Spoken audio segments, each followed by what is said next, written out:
మార్కెట్లో ఏ కోర్స్ చేసినా రెండేళ్ల ముచ్చటే. కానీ ఏఐ అండ్ డేటా సైన్స్ నేర్చుకుంటే రాబోయే 10 ఏళ్ల వరకు మీ కెరియర్ కి తిరుగుండదు. అది ఒక్క ఇన్నోమాటిక్స్ తోనే సాధ్యం.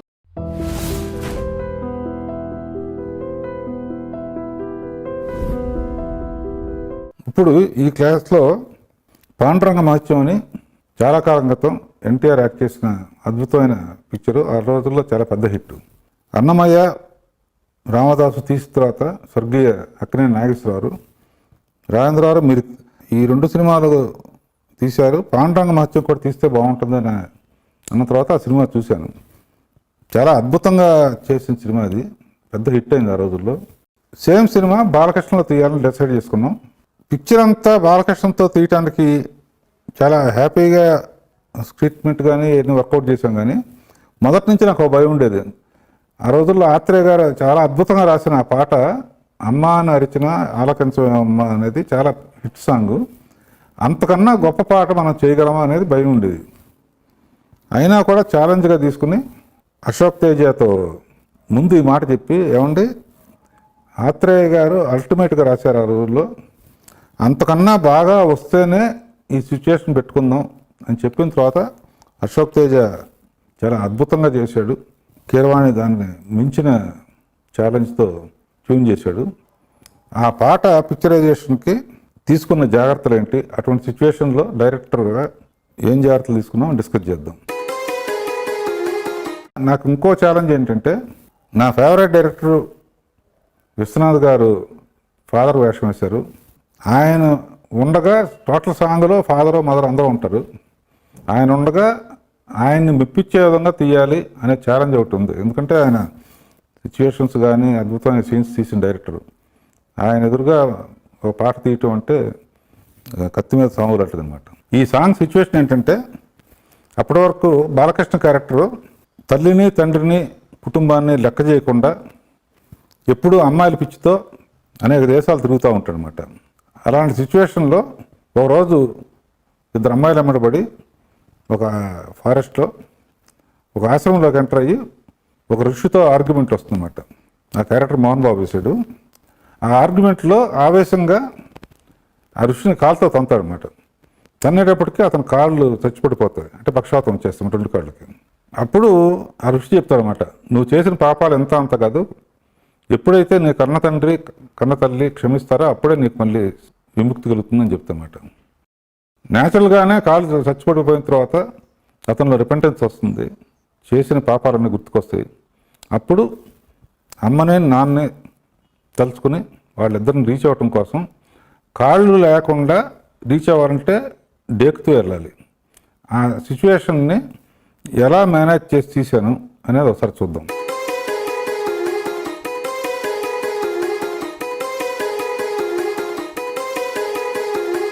ఇలాంటి సాంగ్స్ తీసేటప్పుడు, ఎందుకంటే సిచ్యువేషన్ ప్రకారం అతను 2 కాళ్ళు చచ్చిపడిపోయినాయి. పక్షవాతం వచ్చిన చెయ్యి కానీ పక్షవాతం వచ్చిన కాలు కానీ ఎక్కువసేపు చూపిస్తే ఆడియన్స్ రిలీజ్ చేసుకోలేరు అన్నమాట. ఆల్రెడీ చెప్పాం కాబట్టి అదొకటే కాకుండా సెలక్షన్ ఆఫ్ లొకేషన్, అతనిలో మార్పు వచ్చింది చెప్తున్నాం, రిపెంట్ అవుతున్నాడని చెప్తున్నాం. యాక్చువల్గా కాళ్ళు పోవాలని శాపం పెట్టినప్పుడు అడవిలో దొరుకుతుంది. సాంగ్ స్టార్టింగ్ అడవిలోనే స్టార్ట్ చేయొచ్చు, కానీ అతనిలో రిపెంటెన్స్ వచ్చిందని ఆడియన్స్ కూడా నమ్మాలంటే బ్యాక్గ్రౌండ్ అంతా టెంపుల్స్ లాంటి బ్యాక్గ్రౌండ్ ఉండాలని చెప్పేసి, so selection of background main ఇంపార్టెంట్గా ఉండాలి ఇటువంటి సిచ్యువేషన్స్ అప్పుడు. సో కొన్ని రూయిన్ టెంపుల్స్, కొన్ని రూయిన్ పిల్లర్స్, అంటే రూయిన్ అయిపోయిన వాడు మళ్ళీ మామూలు ఆడవటానికి ఎలా అనేది ఒక టోటల్ స్టోరీ లాగా రాసుకున్నాను అనమాట. స్టోరీ బోర్డు తయారు చేసుకున్నాను. ఇప్పుడు వరకు చూసిన దాంట్లో ఏంటంటే, చూస్తానికి చచ్చుబడిన కాళ్ళు సైడ్ యాంగిల్ పెడితే త్రూఅవుట్ ప్రతి షాట్లోనూ ఆ కాళ్ళు లాక్కుంటే లేదా అసహ్యంగా ఉంటుందని చెప్పేసి ప్రతి షాట్ ఫోర్గ్రౌండ్లో ఒకటి పెట్టి ఒట్టి ఫేసును బాడీ కనపడేట్టు పెట్టి కాళ్ళు డేకుతున్నట్టే కనపడుతుంది. కాబట్టి కొంచెం ఆడియన్స్కి జుగుసుగా ఉండేది అవాయిడ్ చేసాం అనమాట.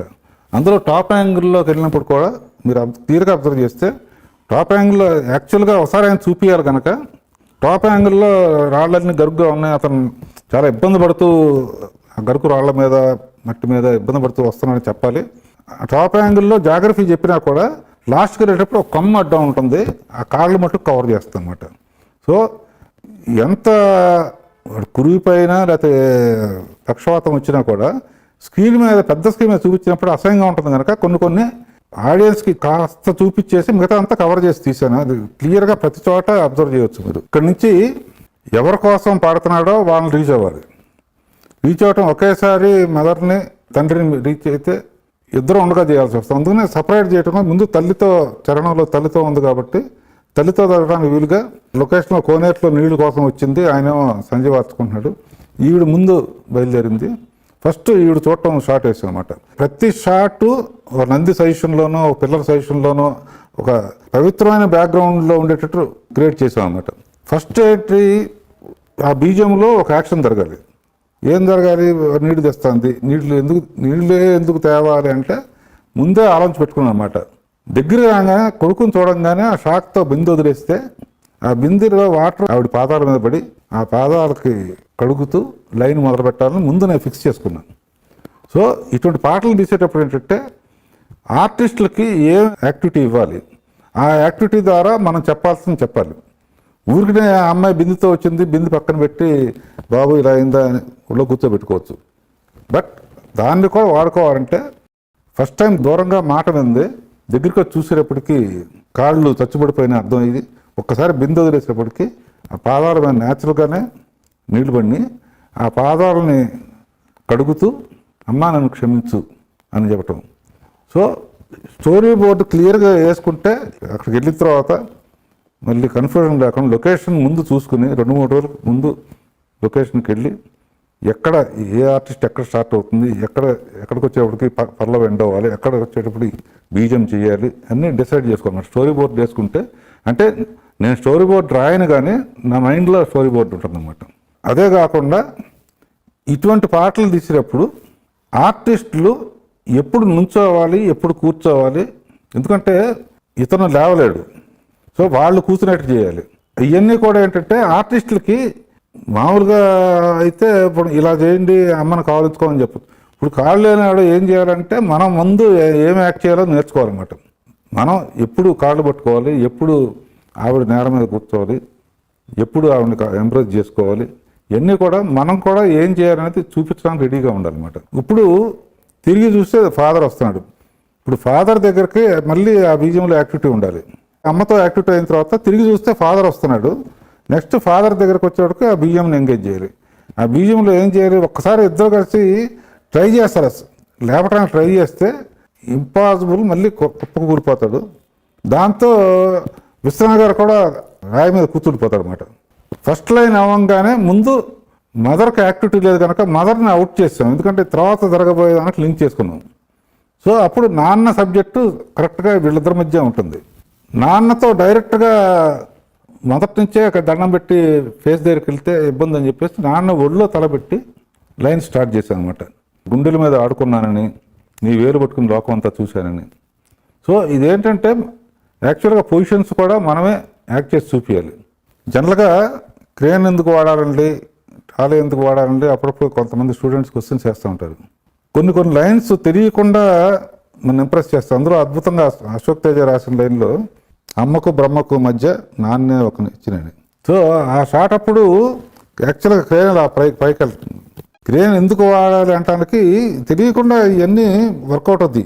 అక్కడ అమ్మకు పాదాలు కడిగాడు, ఇక్కడ నాన్న కాళ్ళు పట్టుకోవడానికి నాన్న పూజిస్తే ఆదిదేవున్నే పూజించినట్టు అన్నప్పుడు పెట్టి ఆ తర్వాత లేచినప్పుడు ఆయన తండ్రి చెప్పడం తీసుకుని అప్పుడు ఆ తర్వాత దండం పెడతాం. ఫస్ట్ కనపడినప్పుడు దండం పెట్టకుండా. సో ఇవన్నీ ఏంటంటే ఇక్కడ చెయ్యి ఎప్పుడు పెట్టాలి, ఎప్పుడు దండం పెట్టాలి, ఎప్పుడు ఒళ్ళో పడుకోవాలి, ఇవన్నీ కూడా మనం యాక్ట్ చేసి చూసుకుంటేనే ఇంత పర్ఫెక్ట్గా తీయాల్సి వస్తుంది అన్నమాట. ఇందులో చాలా అద్భుతంగా అశోక్ తేజ రాసిన లైను, మర్చిపోయి కూడా నన్ను మన్నించొద్దమ్మా. ఆ టైంకి ఆ అమ్మాయి అక్కడ ఇంటర్గట్లో పూజ చేసినట్టు చూపించి దాని తాలూకా వస్తువులు తీసుకొచ్చినట్టు పెట్టి అటు తిరిగి అప్పుడు మర్చిపోయి కూడా నన్ను మన్నించొద్దమ్మా అని పాడటం. తండ్రి మన్నించమన్నప్పుడు కట్ షాట్ చేయొచ్చు, కానీ సేమ్ షాట్లో తండ్రి చెయ్యి భుజం మీద పడితే ఆ స్పర్శకి తిరిగి మళ్ళీ తండ్రితో చెప్పటం. ఇవన్నీ ఏంటంటే డీటెయిల్డ్గా మీరు గమనించాలన్నమాట. అందులో కట్ షాట్ చేస్తే అంత ఎమోషన్ రాదు. కలనైనా నన్ను క్షమించొద్దని చెప్పి ఆయన చేతులు తీసుకుని తన చెంపలు వాయించుకోవటం అనేది పాట క్లైమాక్స్కి వెళ్ళింది అనమాట. ఏదైనా కూడా దేవుడి దయతోనే అవుతుందని ఒట్టి ఈవిడ తీసుకొచ్చి అది రాస్తే కార్డులు వచ్చినట్లు నమ్మరు కనుక ఎక్కువ షాట్లు నరసింహస్వామిది దండకం అవన్నీ వేసి మళ్ళీ అతనికి కార్డులు వచ్చినాయని చెప్పి ఇప్పుడంటే అల్టిమేట్గా ఏంటంటే ఇటువంటి పాటలు తీసినా కూడా అల్టిమేట్లీ దైవబలం కూడా యాడ్ అయిందని చెప్పడం కోసం లాస్ట్లో ఆ దండకం పెట్టేటప్పటికి సాంగ్ కన్విన్సింగ్గా పూర్తయింది. అప్పుడు కానీ నాకు ఆ పాండురంగడిని కన్నా తక్కువ లేకుండా తీయగలిగాం అనే నమ్మకం వచ్చింది. ఇటువంటి పాటలు తీసేటప్పుడు 100% ఆర్టిస్టులకి ఎలా యాక్ట్ చేయాలో, చెయ్యి ఎక్కడ పెట్టుకోవాలి, ఏ టైంలో అవతల ఆర్టిస్ట్తో ఇంటరాక్ట్ అవ్వాలి అనేది కంపల్సరీగా తెలుసుకుంటే సక్సెస్ఫుల్గా సిచ్యువేషన్ సాంగ్స్ని కోరియోగ్రాఫర్ లేకుండా తీయగలం అన్నమాట.